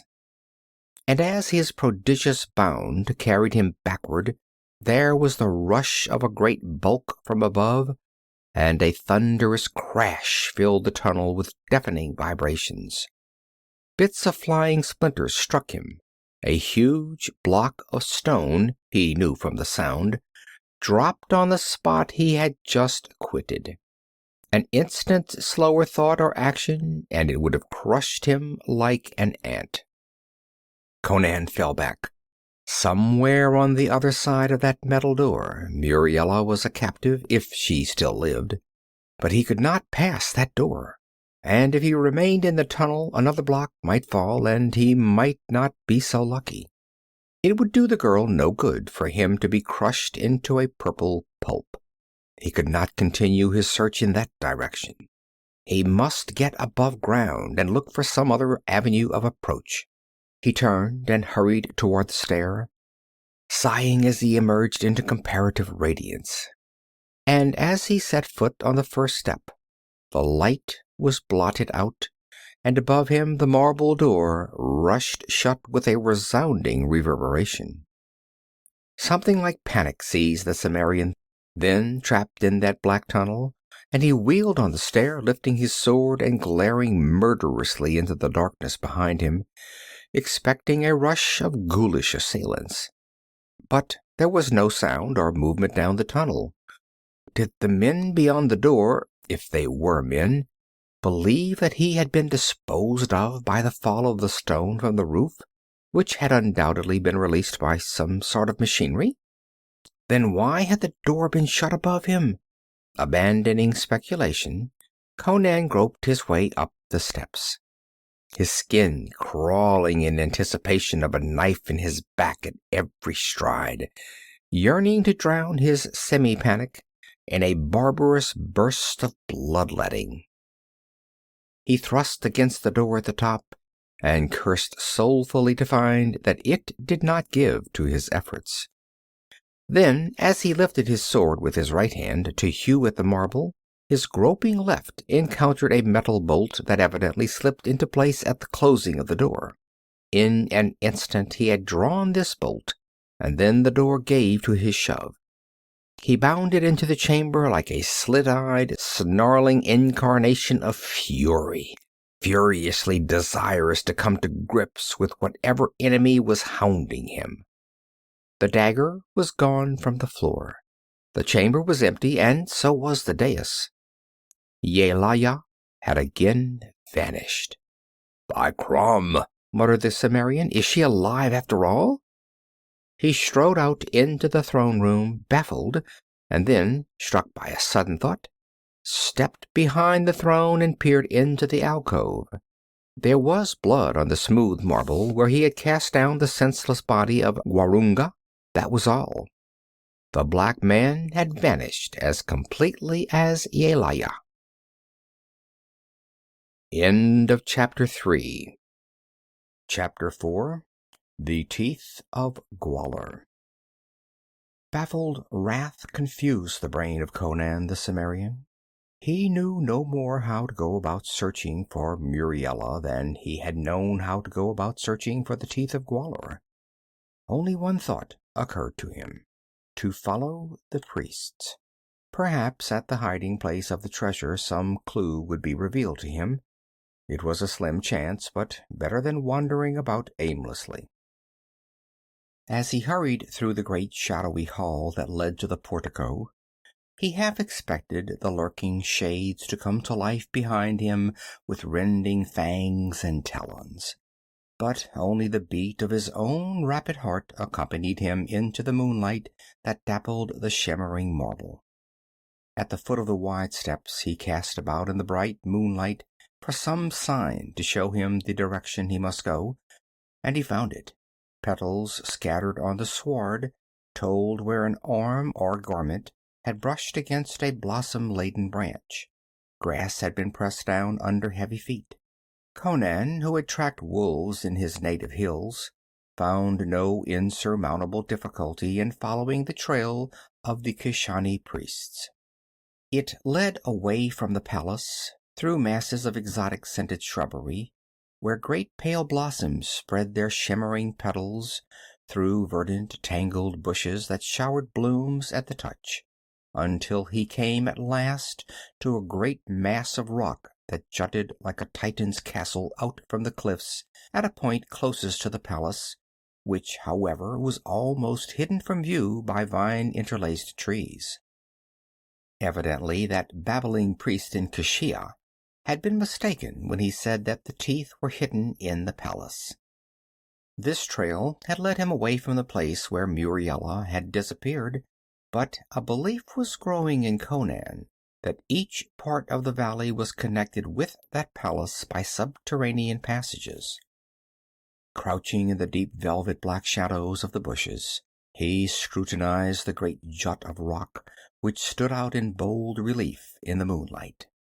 It was covered with strange, grotesque carvings depicting men and animals and half-bestial creatures that might have been gods or devils.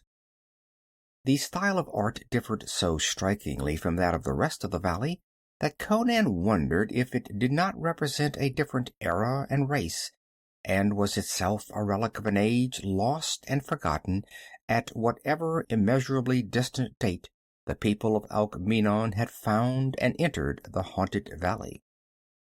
A great door stood open in the sheer curtain of the cliff, and a gigantic dragon head was carved about it, so that the open door was like the dragon's gaping mouth. The door itself was of carven bronze and looked to weigh several tons. There was no lock that he could see, but a series of bolts showing along the edge of the massive portal as it stood open told him that there was some system of locking and unlocking, a system doubtless known only to the priests of Keshan. The trail showed that Gorulga and his henchmen had gone through that door, but Conan hesitated. To wait until they emerged would probably mean to see the door locked in his face, and he might not be able to solve the mystery of its unlocking. On the other hand, if he followed them in, they might emerge and lock him in the cavern. Throwing caution to the winds, he glided silently through the great portal. Somewhere in the cavern were the priests, the Teeth of Gwahlur, and perhaps a clue to the fate of Muriela. Personal risks had never yet deterred the Cimmerian from any purpose. Moonlight illumined for a few yards the wide tunnel in which he found himself. Somewhere ahead of him he saw a faint glow and heard the echo of a weird chanting. The priests were not so far ahead of him as he had thought. The tunnel debouched into a wide room before the moonlight played out, an empty cavern of no great dimensions, but with a lofty vaulted roof, glowing with a phosphorescent incrustation, which, as Conan knew, was a common phenomenon in that part of the world.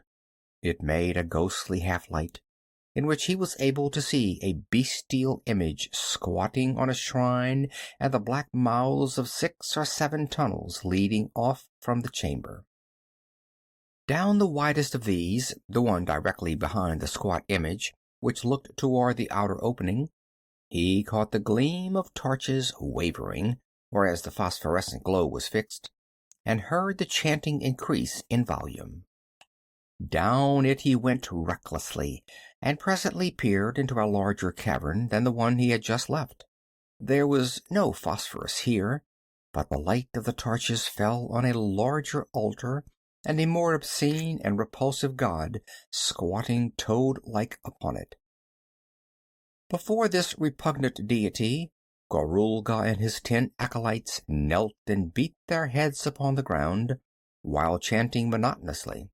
Conan realized why their progress had been so slow.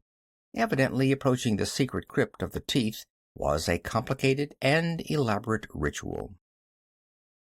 He was fidgeting in nervous impatience before the chanting and bowing were over, but presently they rose and passed into the tunnel which opened behind the idol. Their torches bobbed away into the nighted vault, and he followed swiftly. Not much danger of being discovered, he glided along the shadows like a creature of the night, and the black priests were completely engrossed in their ceremonial mummery. Apparently they had not even noticed the absence of Gwahlur. Emerging into a cavern of huge proportions, about whose upward curving walls gallery-like ledges marched in tiers, they began their worship anew before an altar which was larger and a god which was more disgusting than any encountered thus far. Conan crouched in the black mouth of the tunnel, staring at the walls reflecting the lurid glow of the torches. He saw a carven stone stair winding up from tier to tier of the galleries. The roof was lost in darkness. He started violently, and the chanting broke off as the kneeling blacks flung up their heads. An inhuman voice boomed out high above them. They froze on their knees, their faces turned upward with a ghastly blue hue in the sudden glare of a weird light that burst blindingly up near the lofty roof, and then burned with a throbbing glow. That glare lighted a gallery, and a cry went up from the high priest, echoed shudderingly by his acolytes. In the flash there had been briefly disclosed to them a slim white figure standing upright in a sheen of silk and a glint of jewel-crusted gold. Then the blaze smoldered to a throbbing, pulsing luminosity in which nothing was distinct, and that slim shape was but a shimmering blue of ivory. "Yelaya!" screamed Gwahlur, his brown features ashen. "Why have you followed us? What is your pleasure?" That weird, unhuman voice rolled down from the roof, re-echoing under that arching vault that magnified and altered it beyond recognition. "Woe to the unbelievers! Woe to the false children of Keshan! Doom to them which deny their deity!" A cry of horror went up from the priests. Gwahlur looked like a shocked vulture in the glare of the torches. "I do not understand," he stammered. "We are faithful. In the chamber of the oracle, you told us—" "Do not heed what you heard in the chamber of the oracle," rolled that terrible voice, multiplied until it was as though a myriad voices thundered and muttered the same warning. "Beware of false prophets and false gods. A demon in my guise spoke to you in the palace, giving false prophecy. Now, hearken and obey, for only I am the true goddess, and I give you one chance to save yourselves from doom. Take the Teeth of Gwahlur from the crypt where they were placed so long ago. Alkmeenon is no longer holy because it has been desecrated by blasphemers. Give the Teeth of Gwahlur into the hands of Thutmekri the Stygian, to place in the sanctuary of Dragon and Derkito. Only this can save Keshan from the doom the demons of the night have plotted. Take the Teeth of Gwahlur and go. Return instantly to Keshan. There, give the jewels to Thutmekri and seize the foreign devil Conan, and flay him alive in the great square." There was no hesitation in obeying. Chattering with fear, the priests scrambled up and ran for the door that opened behind the bestial god. Gwahlur led the flight. They jammed briefly in the doorway, yelping as wildly waving torches touched squirming black bodies. They plunged through, and the patter of their speeding feet dwindled down the tunnel. Conan did not follow. He was consumed with a furious desire to learn the truth of this fantastic affair. Was that indeed Yelaya, as the cold sweat on the backs of his hands told him? Or was it that little hussy Muriela turned traitorous after all? If it was... Before the last torch had vanished down the black tunnel, he was bounding vengefully up the stone stair. The blue glow was dying down, but he could still make out that the ivory figure stood motionless on the gallery. His blood ran cold as he approached it, but he did not hesitate. He came on with his sword lifted and towered like a threat of death over the inscrutable shape. "Yelaya!" he snarled. "Dead as she's been for 1,000 years. Ha!" From the dark mouth of a tunnel behind him, a dark form lunged, but the sudden deadly rush of unshod feet had reached the Cimmerian's quick ears. He whirled like a cat and dodged the blow aimed murderously at his back. As the gleaming steel in the dark hand hissed past him, he struck back with the fury of a roused python, and the long straight blade impaled his assailant and stood out 1.5 feet between his shoulders. "So!" Conan tore his sword free as the victim sagged to the floor, gasping and gurgling. The man writhed briefly and stiffened. In the dying light, Conan saw a black body and ebon countenance, hideous in the blue glare. He had killed Gwahlur. Conan turned from the corpse to the goddess. Thongs about her knees and breast held her upright against a stone pillar, and her thick hair, fastened to the column, held her head up.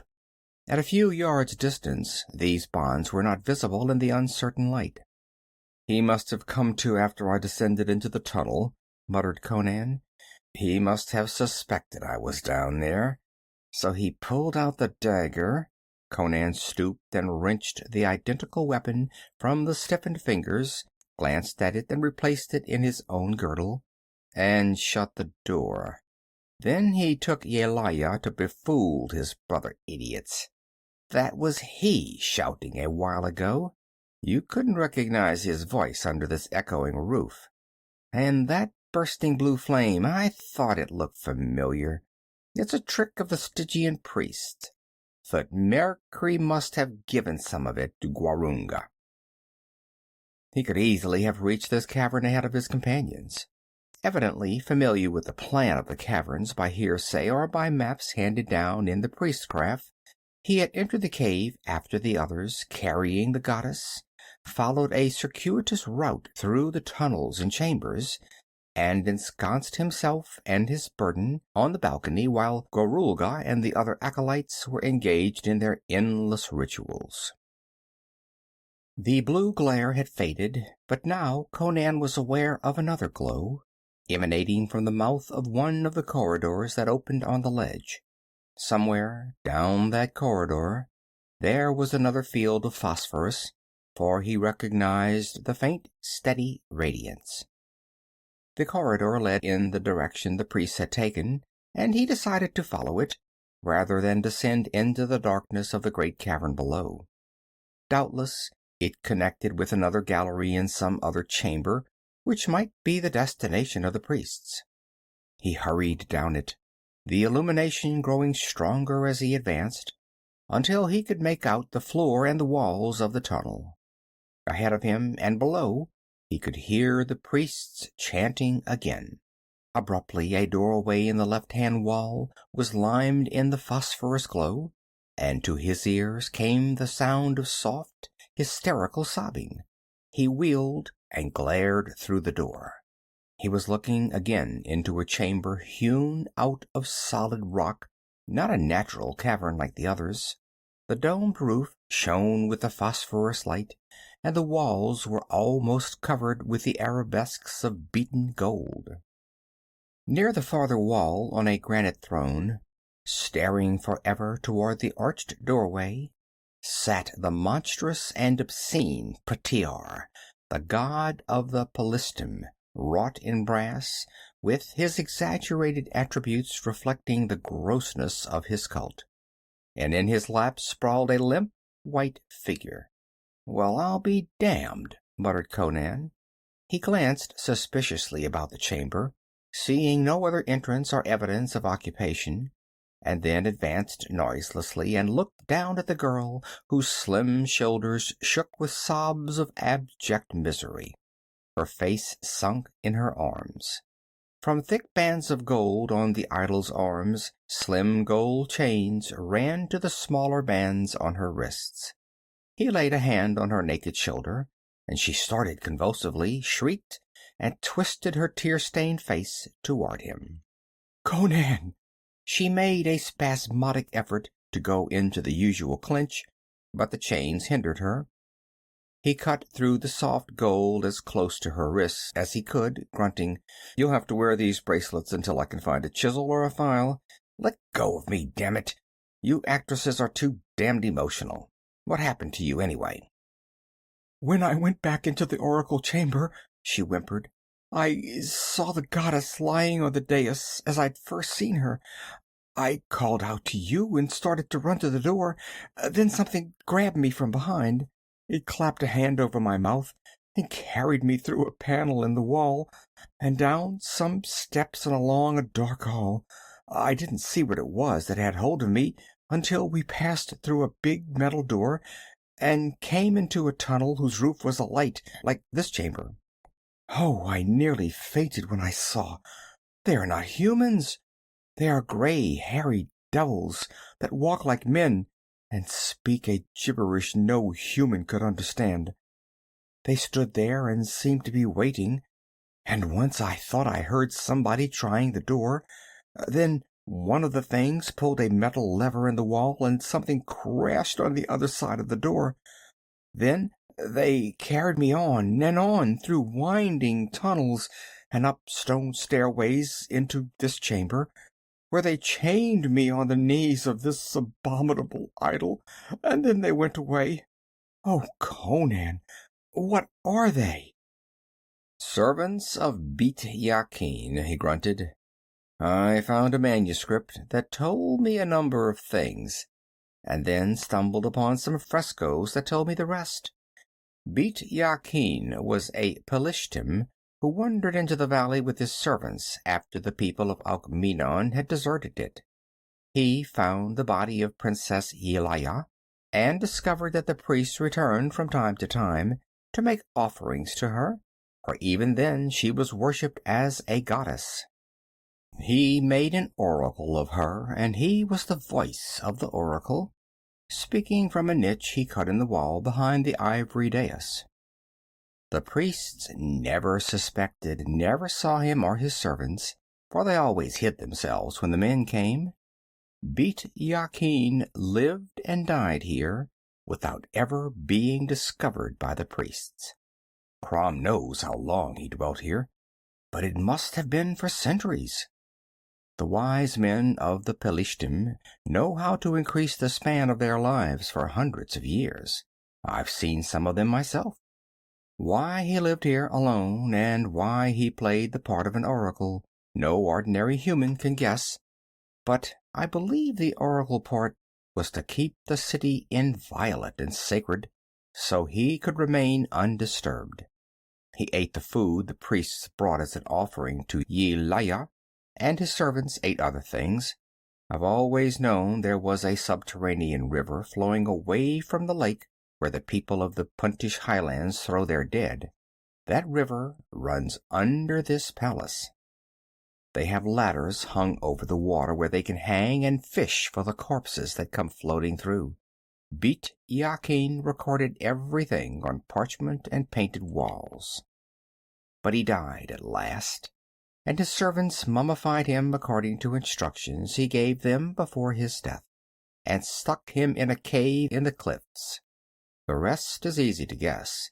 His servants, who were even more nearly immortal than he, kept on dwelling here, But the next time a high priest came to consult the oracle, not having a master to restrain them, they tore him to pieces. So, since then, until Gorulga, nobody came to talk to the oracle. It's obvious they've been renewing the garments and ornaments of the goddess, as they'd seen Bit-Yakin do. Doubtless there's a sealed chamber somewhere where the silks are kept from decay. They clothed the goddess and brought her back to the oracle room after Zargheba had stolen her, and, by the way, they took off Zargheba's head and hung it in a thicket. She shivered, yet at the same time breathed a sigh of relief. "He'll never whip me again." "Not this side of hell," agreed Conan. "But come on. Gwarunga ruined my chances with his stolen goddess. I'm going to follow the priests and take my chance of stealing the loot from them after they get it. But you stay close to me. I can't spend all my time looking for you." "But the servants of Bit-Yakin," she whispered fearfully. "We'll have to take our chance," he grunted. "I don't know what's in their minds, but so far they haven't shown any disposition to come out and fight in the open. Come on." Taking her wrist, he led her out of the chamber and down the corridor. As they advanced, they heard the chanting of the priests mingling with the sound of the low, sullen rushing of waters. The light grew stronger above them as they emerged on a high-pitched gallery of a great cavern and looked down on a scene weird and fantastic. Above them gleamed the phosphorescent roof. 100 feet below them stretched the smooth floor of the cavern. On the far side, this floor was cut by a deep, narrow stream brimming its rocky channel. Rushing out of impenetrable gloom, it swirled across the cavern and was lost again in darkness. The visible surface reflected the radiance above.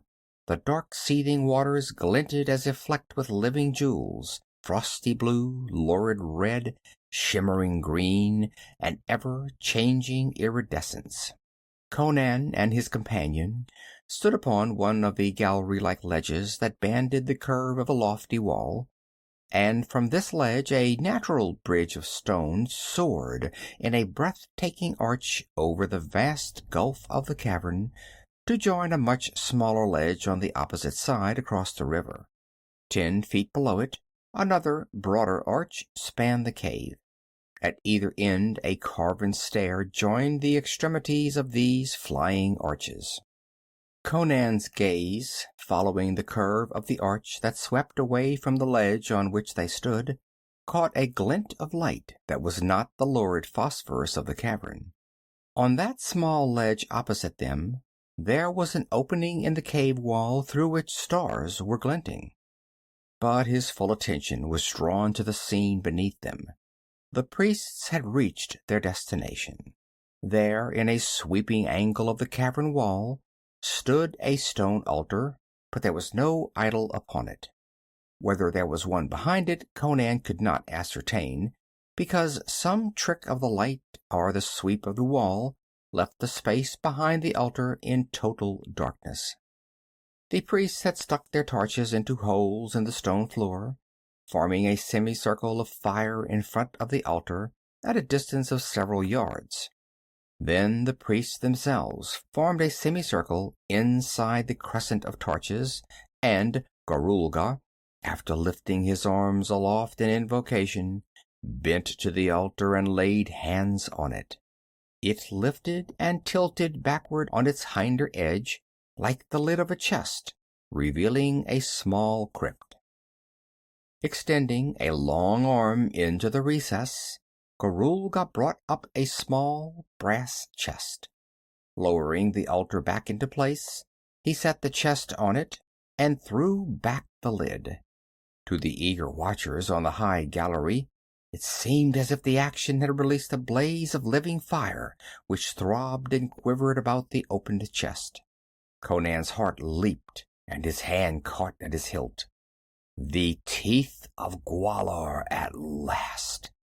The treasure that would make its possessor the richest man in the world. His breath came fast between his clenched teeth. Then he was suddenly aware that a new element had entered into the light of the torches and of the phosphorescent roof, rendering both void. Darkness stole around the altar, except for that glowing spot of evil radiance cast by the Teeth of Gwahlur, and that grew and grew. The blacks froze into basaltic statues, their shadows streaming grotesquely and gigantically out behind them. The altar was laved in the glow now, and the astounded features of Gorulga stood out in sharp relief. Then the mysterious space behind the altar swam into the widening illumination, and slowly, with the crawling light, figures became visible, like shapes growing out of the night and silence. At first they seemed like gray stone statues, those motionless shapes, hairy, manlike, yet hideously human. But their eyes were alive, cold sparks of gray icy fire. And as the weird glow lit their bestial countenances, Gorulga screamed and fell backwards, throwing up his long arms in a gesture of frenzied horror. But a longer arm shot across the altar, and a misshapen hand locked on his throat. Screaming and fighting, the high priest was dragged back across the altar. A hammer-like fist smashed down, and Gorulga's cries were stilled. Limp and broken, he sagged across the altar, his brains oozing from his crushed skull. And then the servants of Bit-Yakin surged like a bursting flood from hell on the black priests, who stood like horror-blasted images. Then there was slaughter, grim and appalling. Conan saw black bodies tossed like chaff in the inhuman hands of the slayers, against whose horrible strength and agility the daggers and swords of the priests were ineffective. He saw men lifted bodily and their heads cracked open against the stone altar. He saw a flaming torch, grasped in a monstrous hand, thrust inexorably down the gullet of an agonized wretch who writhed in vain against the arms that pinioned him.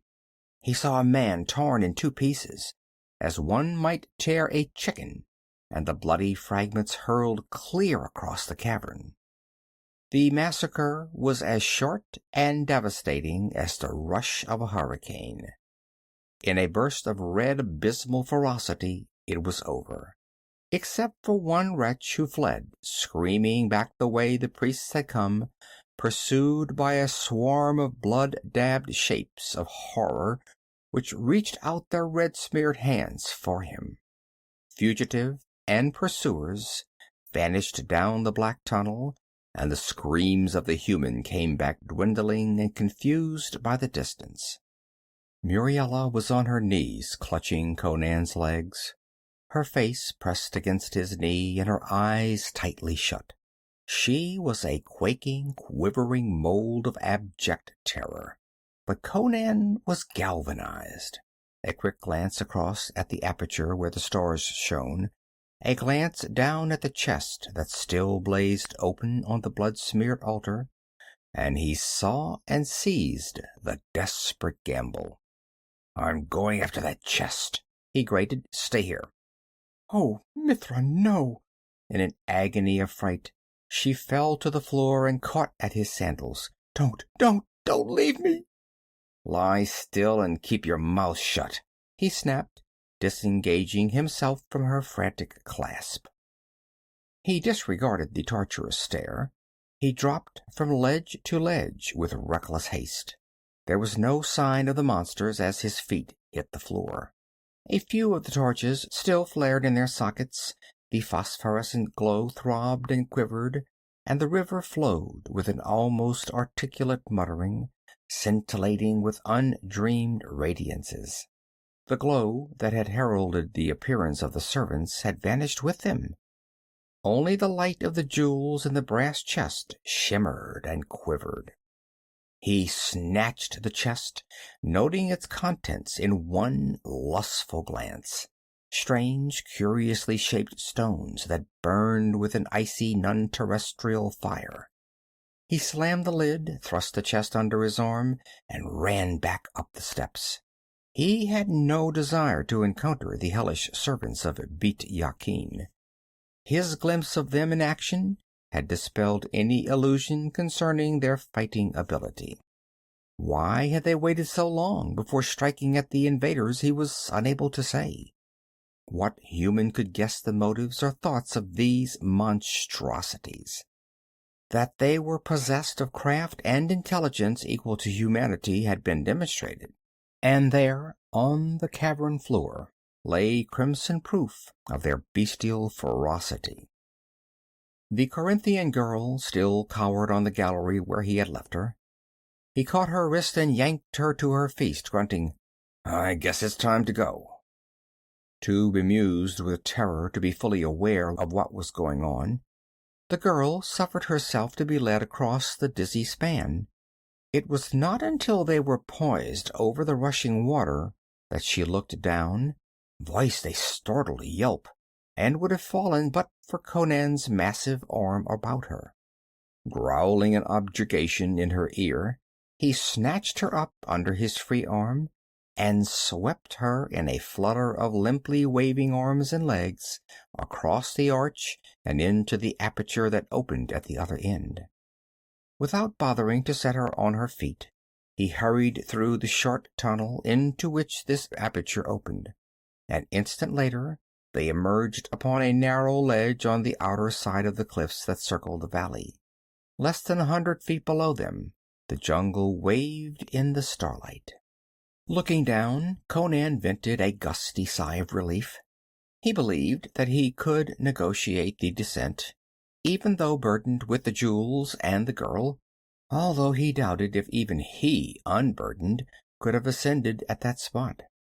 He set the chest, still smeared with Gorulga's blood and clotted with his brains, on the ledge, and was about to remove his girdle in order to tie the box to his back, when he was galvanized by a sound behind him, a sound sinister and unmistakable.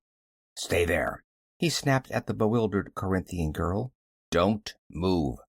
And, drawing his sword, he glided into the tunnel, glaring back into the cavern. Halfway across the upper span, he saw a gray, deformed shape.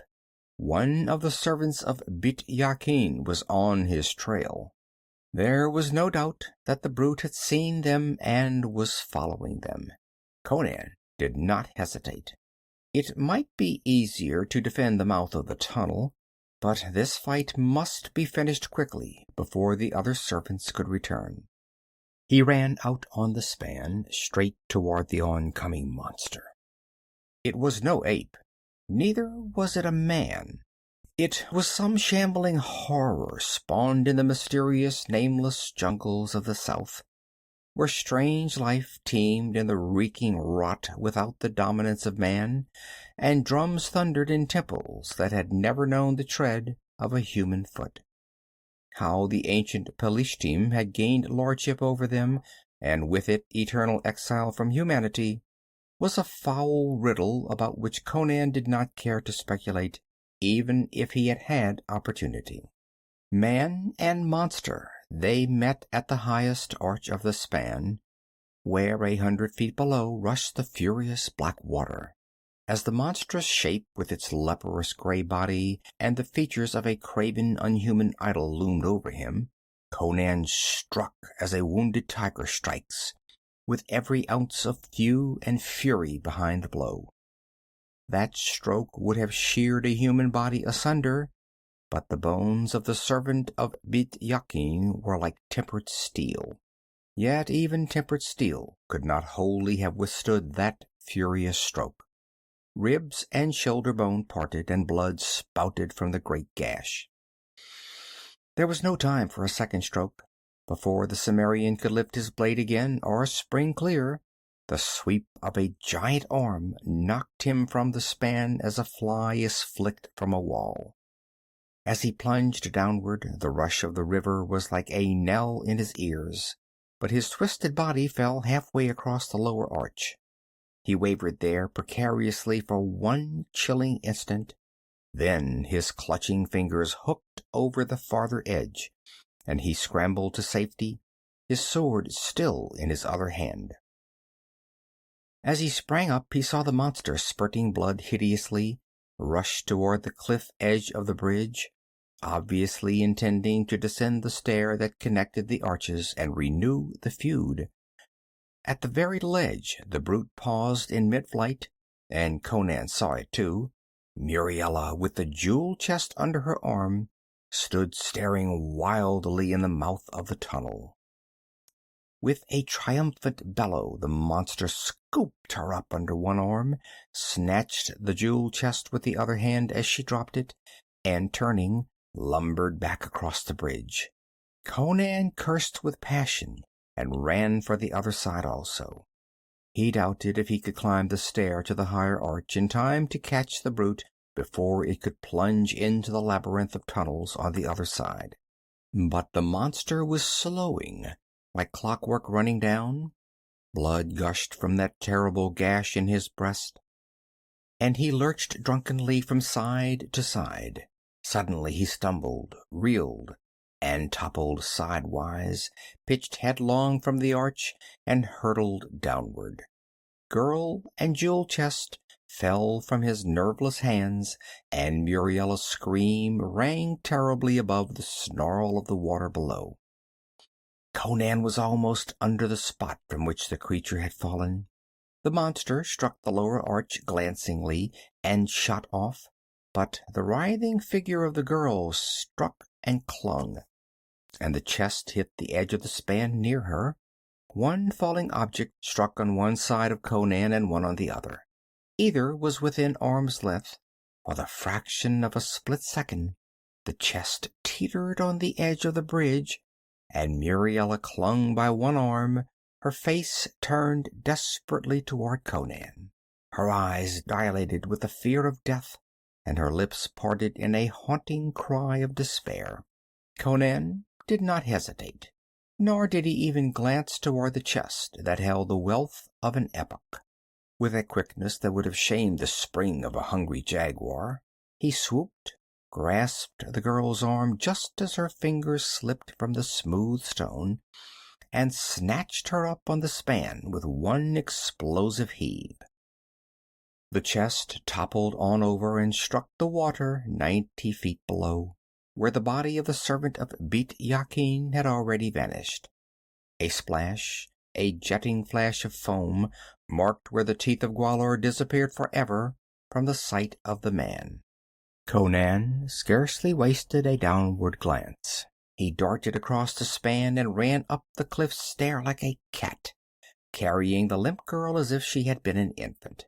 A hideous ululation caused him to glance over his shoulder as he reached the higher arch, to see the other servants streaming back into the cavern below, blood dripping from their bared fangs. They raced up the stair that wound from tier to tier, roaring vengefully, but he slung the girl unceremoniously over his shoulder, dashed through the tunnel, and went down the cliffs like an ape himself, dropping and springing from hold to hold with breakneck recklessness. When the fierce countenances looked over the ledge of the aperture, it was to see the Cimmerian and the girl disappearing into the forest that surrounded the cliffs. "Well," said Conan, setting the girl on her feet within the sheltering screen of branches, "we can take our time now. I don't think those brutes will follow us outside the valley. Anyway, I've got a horse tied at a waterhole close by, if the lions haven't eaten him." "Crom's devils! What are you crying about now?"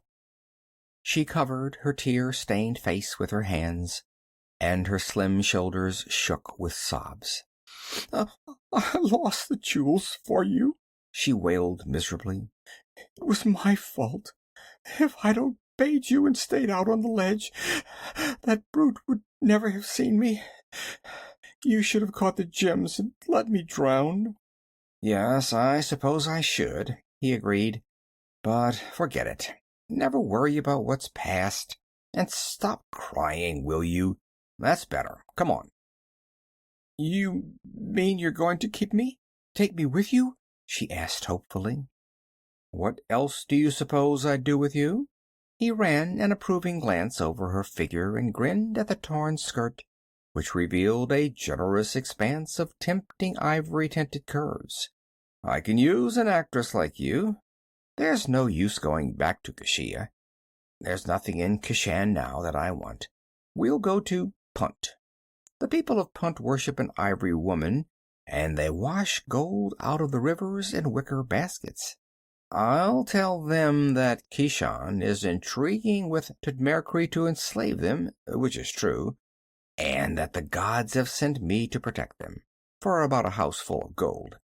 If I can manage to smuggle you into their temple to exchange places with their ivory goddess, we'll skin them out of their jaw teeth before we get through with them.